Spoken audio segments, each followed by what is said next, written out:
All right. Hello, everyone. My name is Cynthia Hill, and welcome to the Black Mental Health Matters. Mission here is to encourage open dialogue around mental health among Black communities. And today we have a special guest with us discussing the topic of improving your mental health with food.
All right. Thanks so much, everyone who stuck around to watch that. Such an important video to get you um, to figure out this echo here.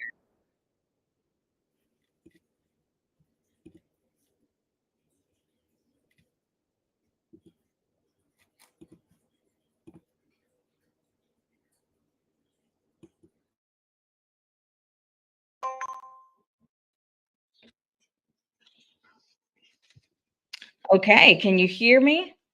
I'm not sure why there was an echo there, but I'm not sure why there's an echo here. Hopefully.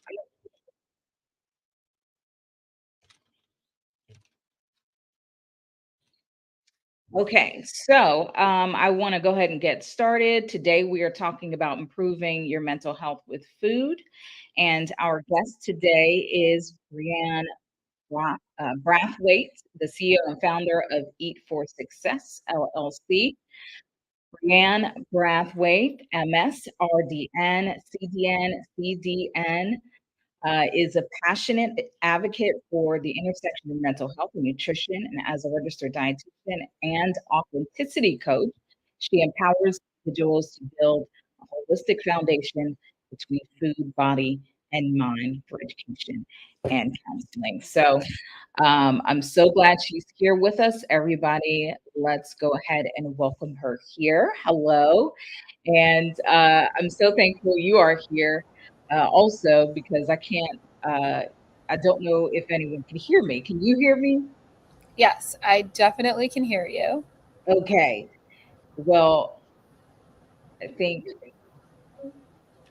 let's, okay, great. Well, I couldn't hear you, so sorry about that pause there. But anyway, we are talking about such an important topic, improving mental health with food. And that's not for the general population. We're talking about Black Africans and Black African Americans and all other Black folks across the world. Improving our mental health through food is probably one of the top issues to tackle mental health in our communities. So I'm so glad we're talking about this topic today. So basically, I first want you to take some time to introduce yourself and tell us what you do. Yes. Hi, everyone. As was just said, my name is Brianne Brathwaite. I am a registered dietitian and a authenticity coach. In my daytime job, Eat for Success actually helps people heal from eating disorders and disordered eating. And so that is very much a part of mental health with food and that healing process. And then I'm also an authenticity coach, which means that I help people build a closer relationship with their authentic self and the confidence to put that out into the world and live their life on their own terms. And in my free time, I am a food tour guide for a company called Taste of New Haven, where I live in New Haven, Connecticut. And I get to take wonderful groups of people on tours to go to different restaurants. And that's just something I do for fun. I don't think I can even call it a job, but those are kind of my interests. So a lot of food things going on.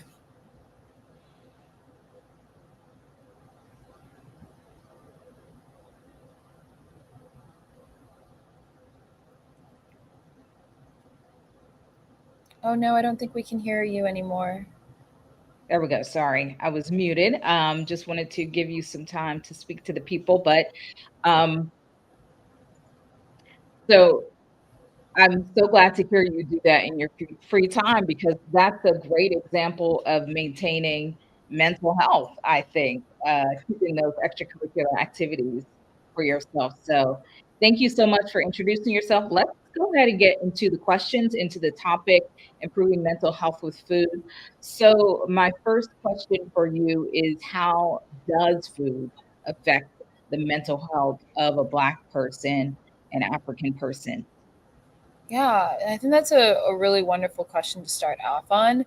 And it's very multifaceted. So I think the first part is I always say our relationship with food is almost aligned with our relationship with life, right? And so it's really important to kind of look at how we interact with food. Most of the time, food can be we eat food for different reasons, even if we don't initially see it that way. So we can eat food for comfort. We can eat food for fuel. We can eat food for celebration. We can eat food to connect with our culture. We can eat food to share an event with someone.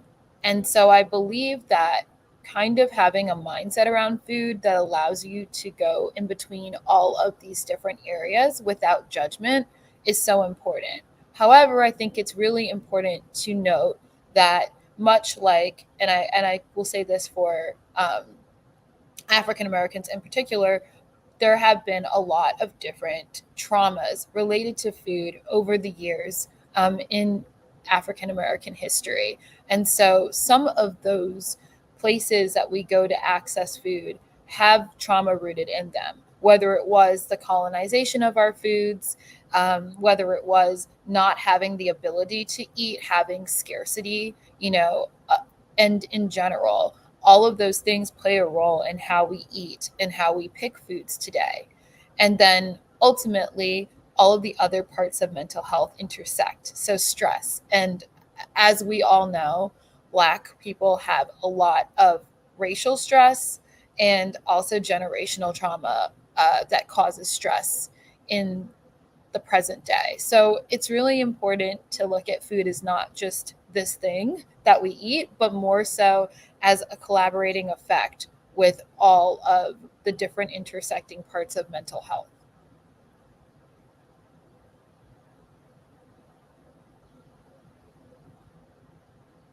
Thanks for that explanation. What are the main issues affect mental health that you've seen? What are the disorders that food is kind of intertwined with? So I think it's, as I said, like I'm going to be talking in a very meta standpoint because it's so intricate, but I think one of the biggest points here is accessibility. Do we all have access to all foods? And if we do we have lifestyles that line up with certain foods being prepared and made? And then also, what are the things that come out of, you know, having this food trauma. And so that could look like emotional eating, that could look like binge eating, and then that could also look like, on the flip side of things, you know, dieting or going through dieting cycles or feeling as though you're not doing enough with food.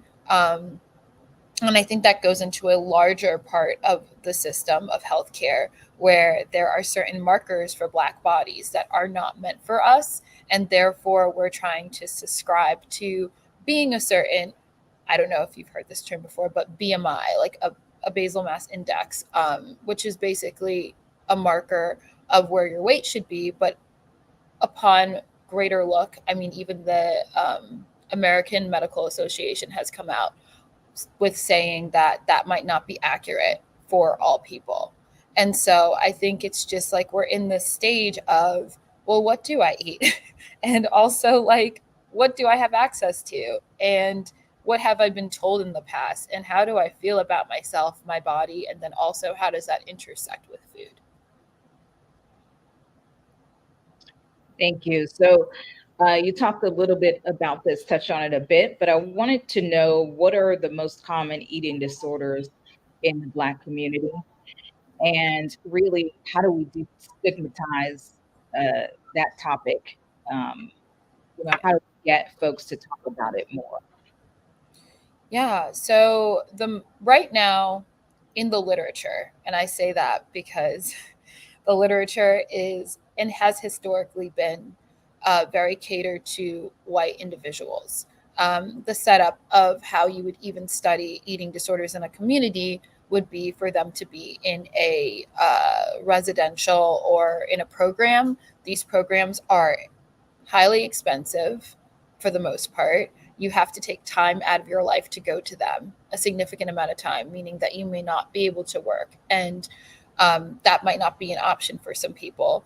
And then, of course, the literature shows right now that binge eating disorder is the most common amongst the Black community. However, I will tell you, I have had clients who have other eating disorders, such as anorexia or bulimia. Um, and so I think, or even like sensory around food, like disorders. So I think it's the literature right now says binge eating disorder, but I think it's so underserved and so under researched that I don't know if that's completely accurate. You said sensory issues around food? Yeah. I'd Um, love to talk more about that.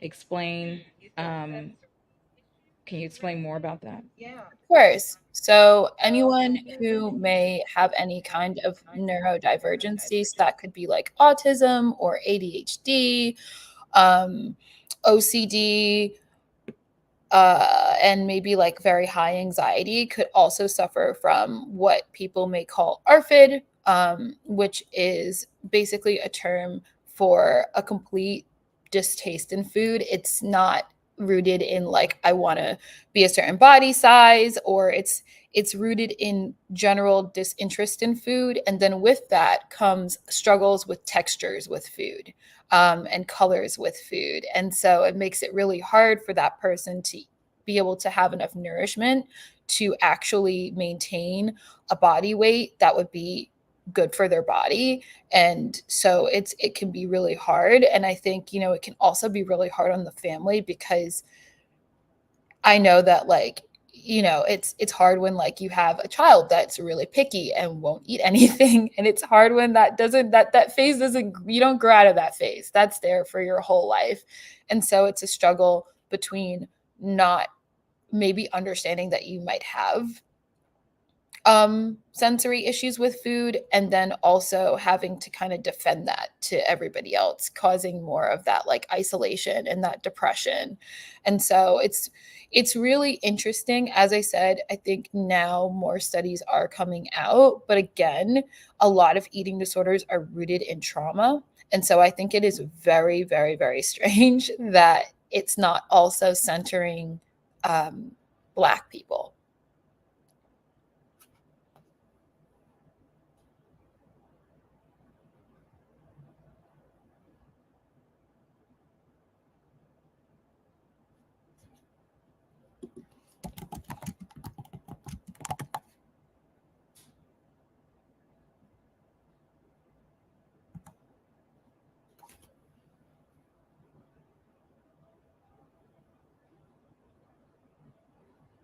I don't think we can hear you.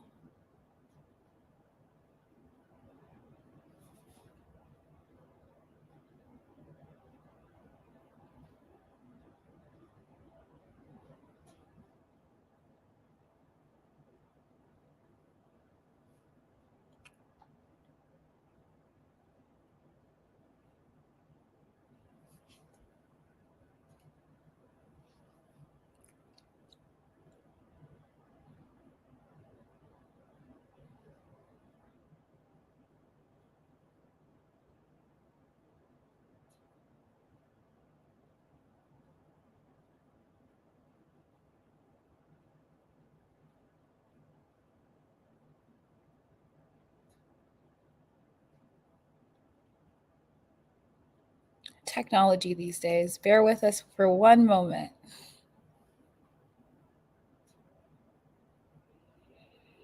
Technology these days. Bear with us for one.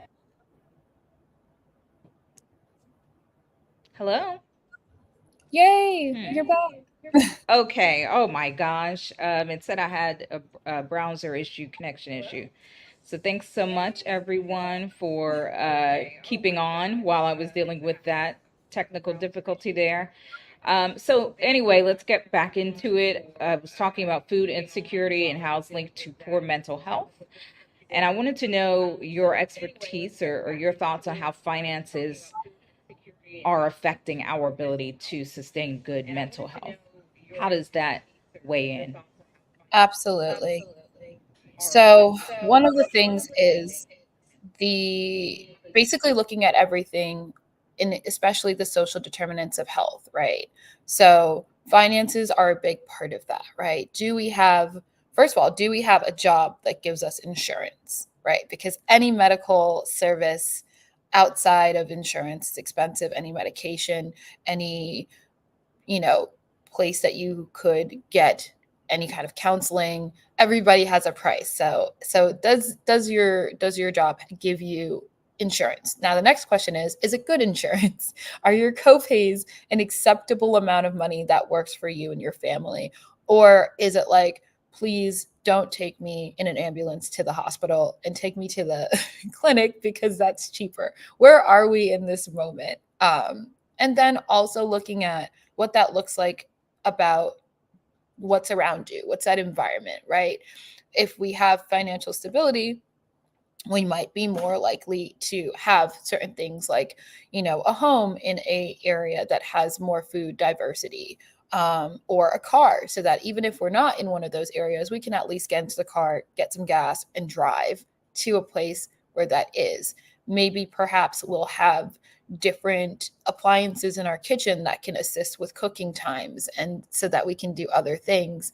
And so I think it's really important when it comes down to mental health, all of these things in a world where we're constantly working, we're constantly doing things, is they're so important because they take a little bit of the edge off versus maybe not having a place that you feel like is home and safe for you. And in that situation, you're already in survival mode, which is not a mode that is really good with being present or calm or mindful. And then also the situation compounds if you don't have the resources, or you don't have you're in what I would call a food apartheid state, which is an area that just doesn't have variety, and only has one type of food, and has actually been pretty much engineered that way with either gentrification or redlining, which are two processes of shifting people out of their place and out of their spaces into other spaces. And then also that can be harmful because the community has to shift. And what is the new community looking like? What is accessible to them? So finances really affect our mental health because what we can do or what means we have to do things with is super important. Not to say that you can't find ways to make it work, but as I said, we are all in this state of constantly doing things, having all these responsibilities. It can be a lot for one person or even two people to really keep up with the pace of life and also be struggling with finances and availability and sustainability. Great. And so on the flip side of that, or knowing that, what can we do to improve? I know that in your blog post, you talked about how uh, Black communities are a lot of times sat next to, corner stores, the bodegas, the things that don't sell very healthy food. Um, I think it's important to go the route of ownership and kind of get our communities to do that kind of thing. But what are your thoughts on moving ahead of this? How do we get ahead of um, the food insecurity thing and making sure that we have healthy food? Okay, so that question I have thought so much about. Prior to owning my own business, I was a nutrition community educator. And so my job was to go into different communities, much like the ones that we're referencing, and basically bring food and do a cooking demonstration, also do nutrition education. And so that program, I was only one person and it was one person for an entire county. So I do think that having access to nutrition education is really important, but not just nutrition education from someone who looks like us, who understands, who knows the foods that we are going to be eating and is able to work with the unique challenges of being Black. And additionally, I believe that, there are some really amazing grassroots projects that are popping up in areas that have the food apartheid going on. There are people who are making urban gardens. They're actually, raising garden beds and planting foods and having their own distribution.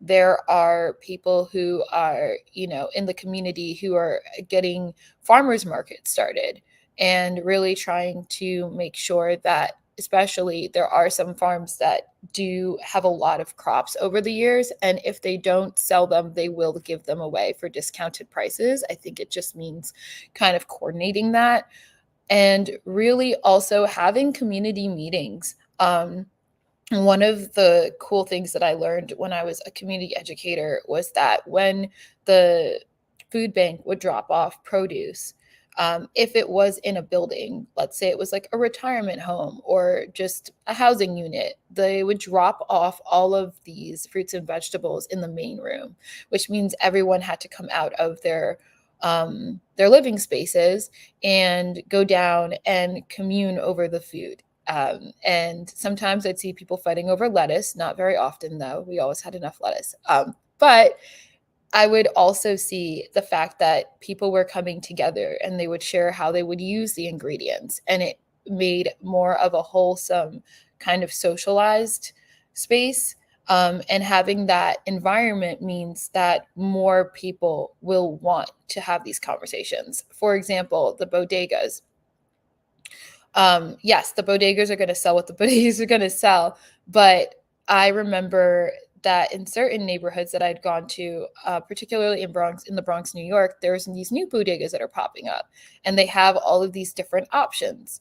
And I remember, because I'm a curious human, I was like, "Why did you move here? Why do you have these options?" And he was like, "Well, people kept asking for oats. People kept asking for these things. And so we just decided to move in here and it's been better." And so I think like the more education, the more conversations, the more grassroots initiatives, slowly the community can change. But I think this is like kind of not the most sustainable for every community. And realistically, this is more a systemic issue than we need to get our bootstraps together and put more work on our plate and just force ourselves to take on our whole community and on top of all the stress that we have. I think it really also looks into like policy. And so one of my things for the next year is to really look at policy as a dietitian and see where I can personally advocate. um, but I think that also goes into just letting people know that they can advocate for themselves and their needs, and that they have more power than they may think. What we choose to consume, what we choose to look at, we've seen there are influencers who, they make thousands and millions of dollars just because we watch them. And so, like, knowing that your interests do have weight in a way. But I definitely think this is a problem that was created, um, by the distrust between, the distrust and also the discarding of Black people in this country.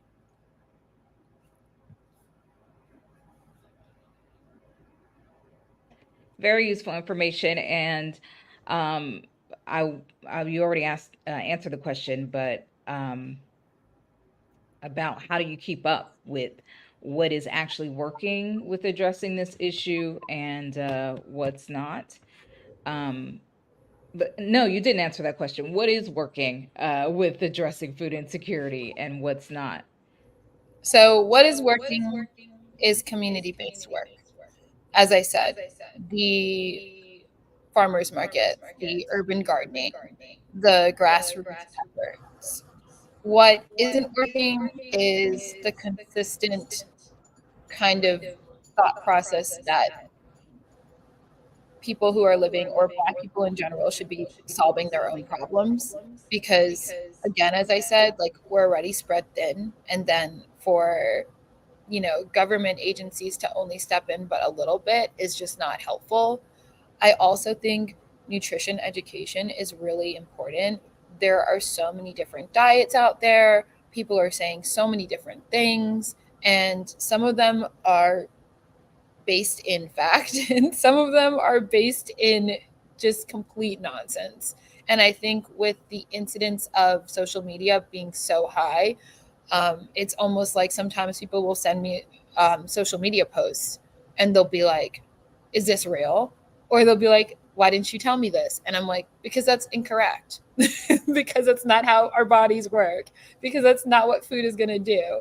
Um, and so, like, because we have this platform where people are basically making money off of selling things to people, it's hard to discern what is really beneficial information for nutrition and what is just someone trying to get your attention. So you press the like button, follow them, and buy their 30-day plan.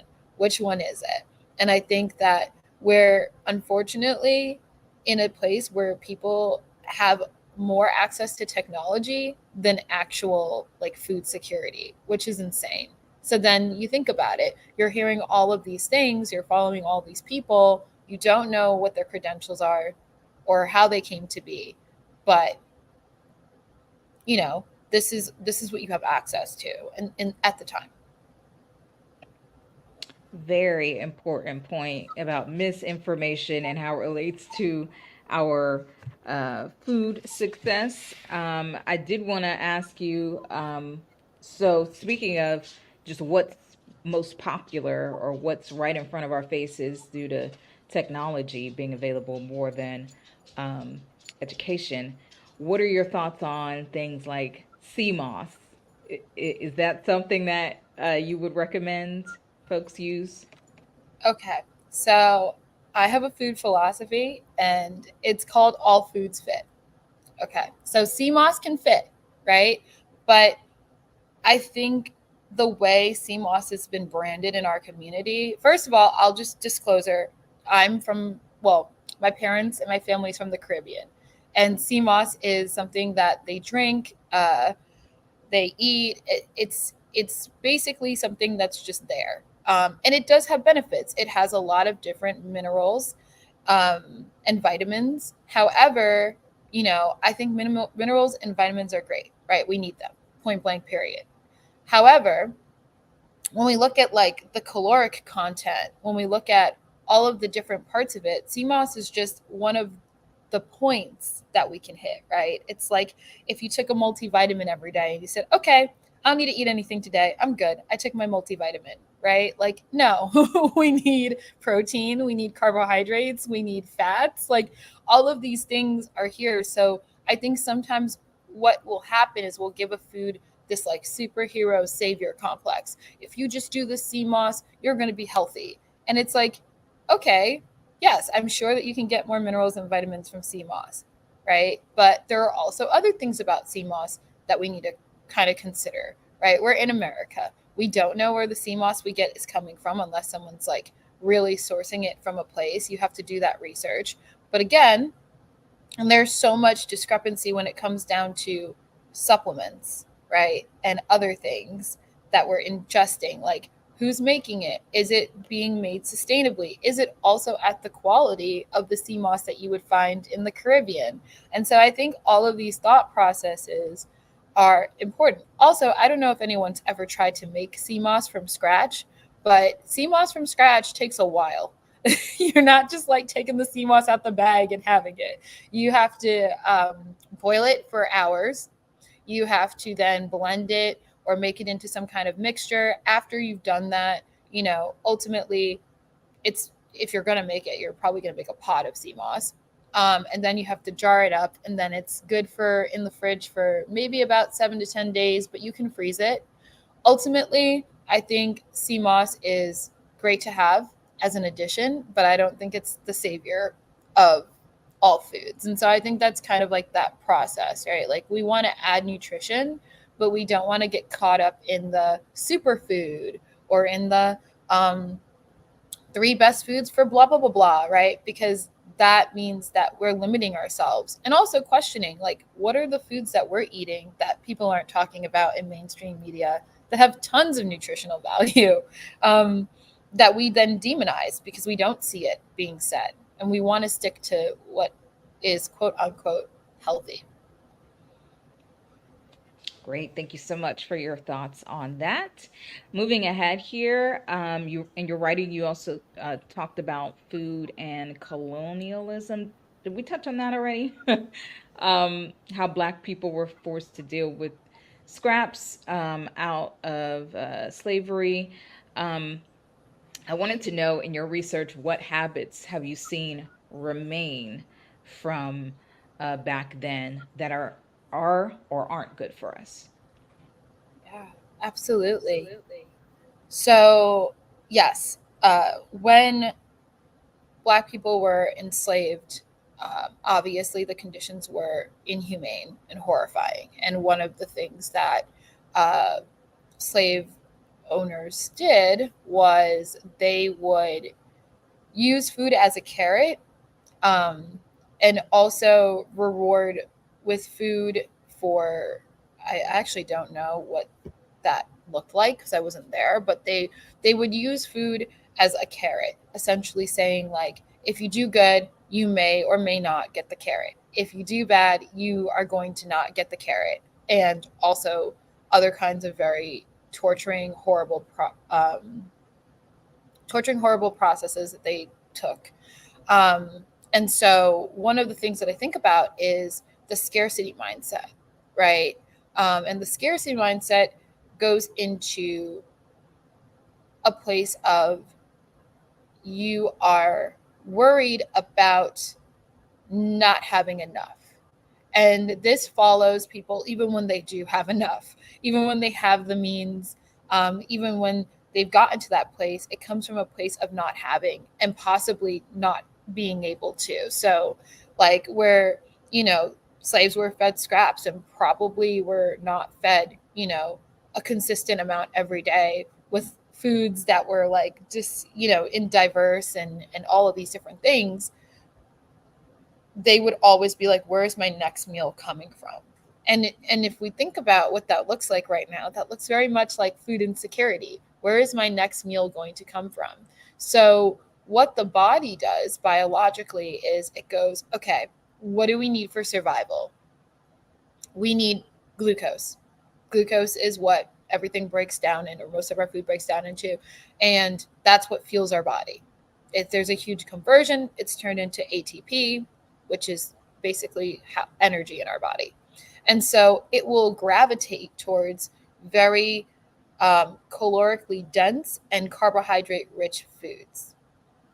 And when we think about what that looks like, um, sometimes that can look like different options, right? So if we're thinking about like different kind of candies or pastries or some kind of, casual food like McDonald's or Burger King. It just wants the quickest route of energy, and the quickest turnover of glucose.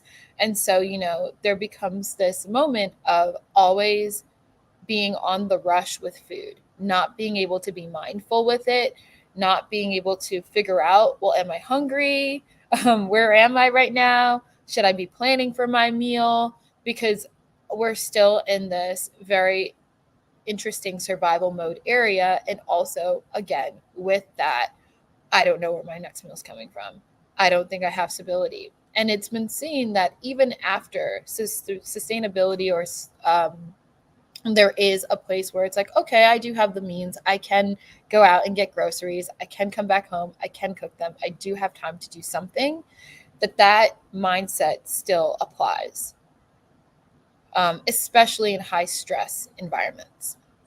Mm, very interesting. And I really liken it to manipulation. I mean, they literally manipulated those who were enslaved with the food, kind of dangling it in your face. And that's what you were saying about the carrot thing. Um, so that's unfortunate, and I think we do need a way forward with addressing those leftover food scarcity thoughts and feelings. Um, but I also wanted to talk about before it, folks were enslaved. What were those traditions, and what have you seen in your studies? What was it like to eat in our native land, for lack of better words? Yeah. So, in my research, and also talking to people who have been born in parts of Africa, there is this very, like, and I was talking about the socialization of food, right? There is this community effort, right? So, it wasn't every person for themselves. The family, or the community would think about, okay, we need to make enough food for everyone. Everyone's going to come, everyone's going to sit, everyone's going to take pieces, everyone's going to partake, you know? Even just the way that food is made, right? Where we're going out and we're getting these foods, and they're fresh, right? They're fresh. They are also whatever is on hand and whatever can be um bought at the time. And so, this thought process of things being available all times of the year. Just knowing that there might be seasonal things. There's also things that have been passed down in families for generations, different kinds of cooking processes. So one of the things that I've been recently looking into is fufu and how it's made, and also what are the ways that people make them. And it's been really interesting. You can see a lot of different ways of making fufu. You can also see a lot of different flavors that are coming out. But I think most importantly, even the process of making the food is passed down. And so it's coming from a very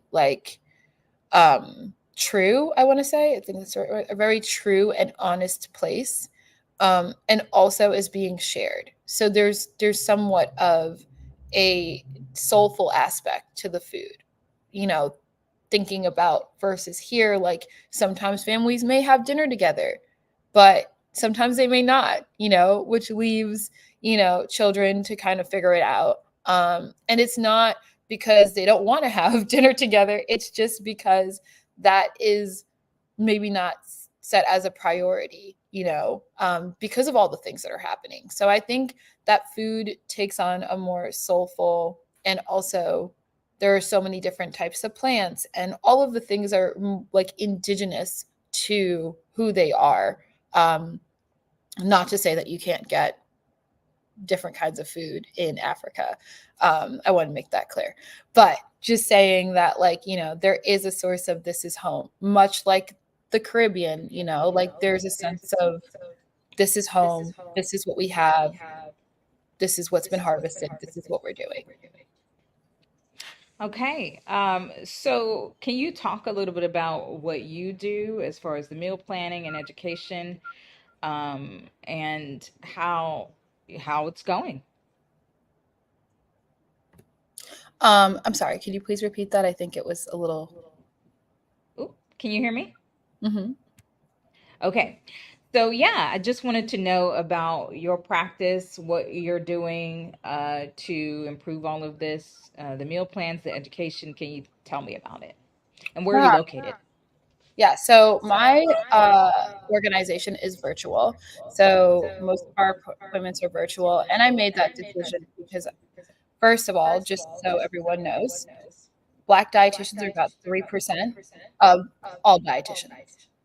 So seeing a Black dietitian just walking around every day, I don't know about that. And also, I think about the schedules that everyone has and how busy they are. And so sometimes driving an hour or 30 minutes can also be a barrier, even if someone doesn't have a car, right? What does that look like?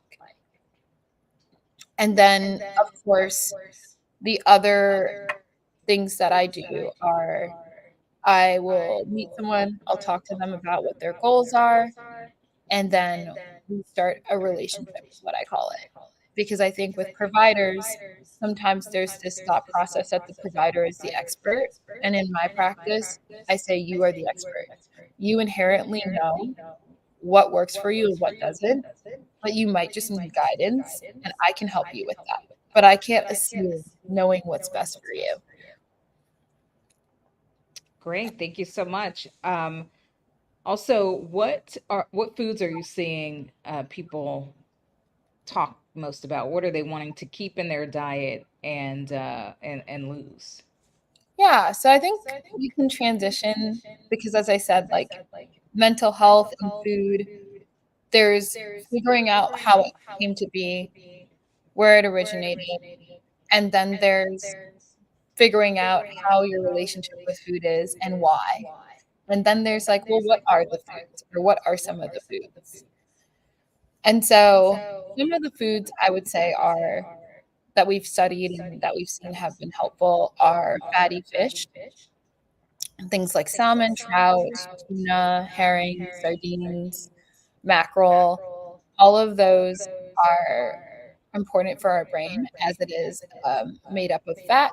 And the omega 3s within these fish are what help to build nerve cells and help with like learning and memory and slow down age related mental decline. Awesome. Are there any specific uh, well, first, I want to go to one of our quotes. We had someone chime in, Frank Charlton Pharma, and he's saying jelly water, palm nuts, seeds, soursop, banana and fruits, and many more are good for our brain. Eat your Africa diet, he says. What are your thoughts on these these different foods that he is saying are good for our brain, and is it true? Yeah. So um, I think what I'm seeing here is like we're citing fruits, we're citing seeds and nuts. I'm going to be honest with you, I don't know what jelly water is, but it does have hydration in there, so I'm going to just put that there.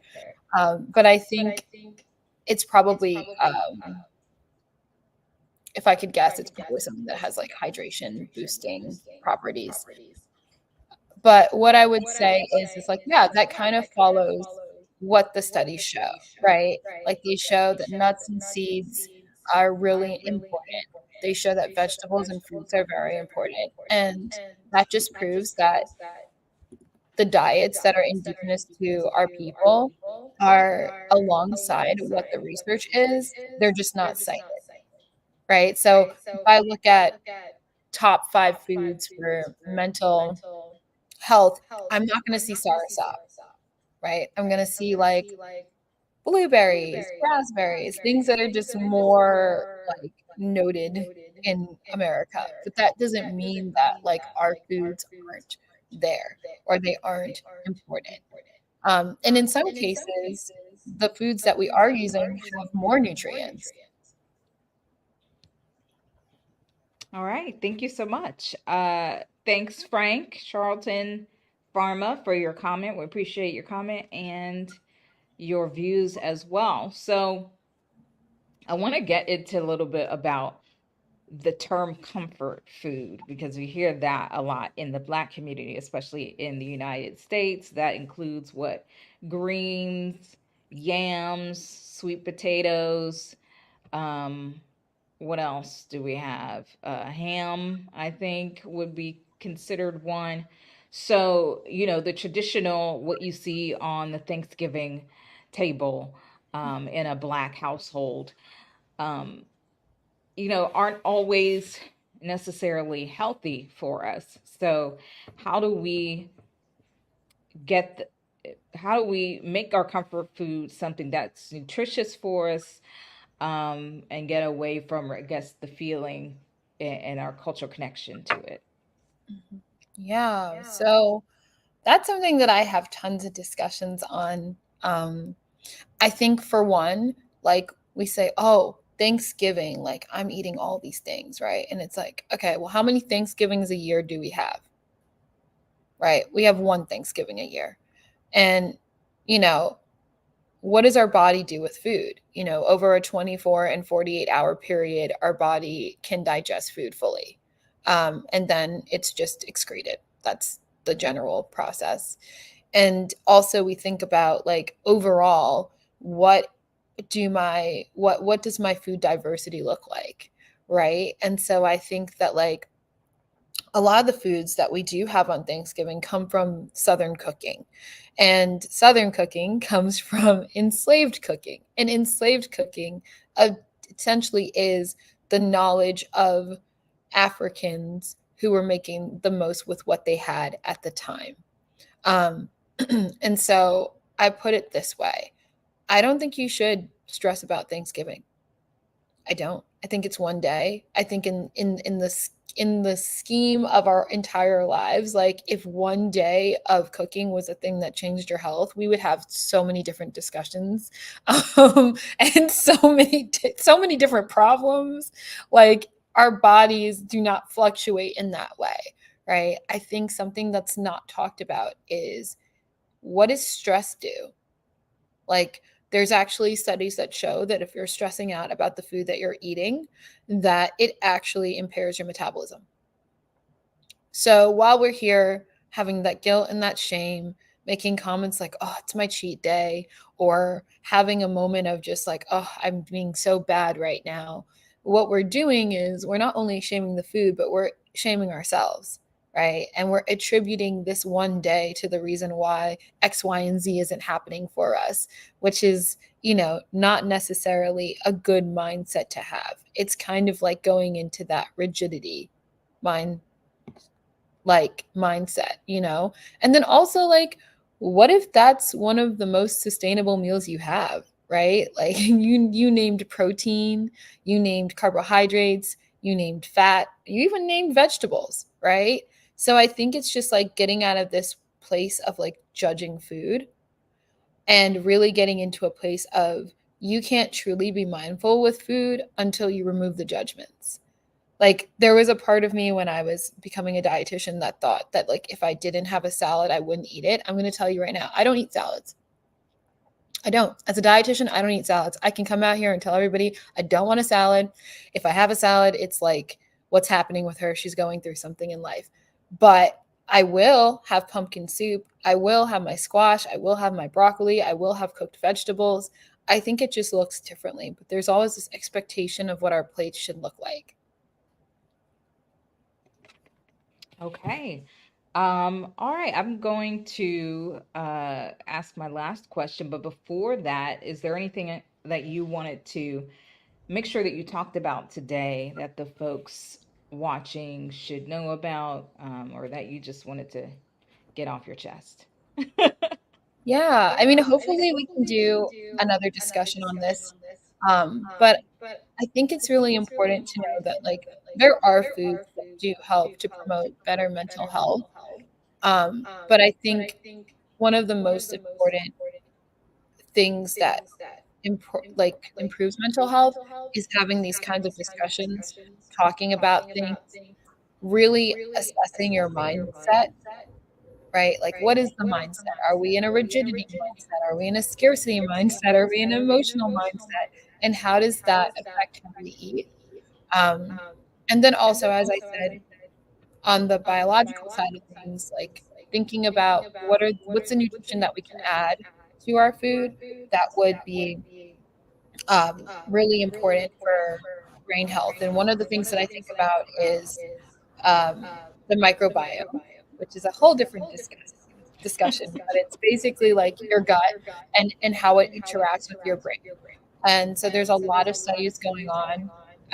My master's is in genetics, so I spent a lot of time really looking at that and looking at what's going to help with our bacteria in our gut and how does that help our mental health. But I think that's probably another topic that we can do at another time. But just That sounds also great. just kind of really looking at the mindset, and is it coming from a place of fact or is it coming from a place of fear? Okay. And so with that, my last question was just about how generalized anxiety and depression are 20% of mental health issues among Black people and the African diaspora studies show. So I wanted to know what are some strategies to address these issues for folks who find themselves dealing with mental health issues and really not a good diet. Yeah, so I think outside of that, it's really about like what is our movement looking like, you know, and also how are we taking time out for self-care. And what that can look like is in terms of movement. Does that look like yoga? Does that look like, going for a walk? Does that look like connecting with nature? You know, planting, gardening, doing something that grounds us. And then on the flip side, like, what does it look like for meditation? What does it look like for trying to access, a mental health group with a licensed therapist, um, talking about these things, addressing things? What does it look like to be vulnerable, which is really, really scary to do as a Black person? Most of what we're taught for survival is do not be vulnerable, don't let them break you, and keep it all in. And the reality is there's so many studies that are coming out that is showing that that particular cycle of dealing with things not only causes more stress, but within the body, that's the stress will sit. So it starts to sit in our shoulders and our lower back. And that chronic pain that our doctors are like, well, you just need to do this, but it's not really helping, right? Like that is, those are spaces where, we need to kind of like think about like what is it what does it mean to really hold it all on my own. And for some of that us, it's a reality that we have to do that, and it's heartbreaking. But I think some of the things that I do on a daily basis, every day I take a 5-minute meditation for breathing. And does it solve all my problems? No, but I definitely feel calm. If I have situations that stress me out, I try to give them some time, or as much time as I can, to sit with them, to make sure that I'm able to be in a calmer space when I make that decision. And then self care, whatever that looks like. Um, Currently, I have been doing a lot of morning walks before everyone wakes up in my neighborhood, and just taking deep breaths, feeling the cold air, really just like gearing myself up for the day, taking myself to do things, celebrating the little things, in whichever way is accessible to you. And I do think one of the biggest things is that compassion for yourself, right? We're not robots. We shouldn't be the same thing every day. We're not required to be, and we need to have that for ourselves. I'm so thankful for your expertise this morning, this Saturday morning, early on a Saturday morning. And, we've we've learned so much today, and I want to encourage everyone watching to be mindful of what you're eating because it can affect the health of your mental faculties. So, thank you, Brianne, for all of your wonderful advice and education today. I wanted to ask you to tell us your social media tags and how people can get in touch with you and your services. Yeah, so you can see below, eatforsuccess.com is my website. You can follow me on Instagram, which is at e.a.t for success. It's also on the bottom. And also, if you want to find me on LinkedIn, Brianne Brathwaite is not a common name, so you can just type it in and you'll see my face. So, yeah, I believe those are the ways that you can reach me. I also do have a book. If you go to my website, let me show it right now. Okay. It's called The Recipe for Authentic Living, and it's a self help cookbook. So you can essentially go through it. It has a lot of whoop, really cool recipes and work pages, and it just helps you to kind of like take a different take on food and also self care and self love. Wonderful. Thank you so much. Well, that's all for our show today. Thank you all for tuning in to Black Mental Health Matters. To support our show, please visit bmhm.org. And for the latest conversations on Black mental health, please follow us on all social media platforms. Thank you so much again, Brianne. Very nice to meet you, and I hope we'll talk again soon. Thank you so much for today.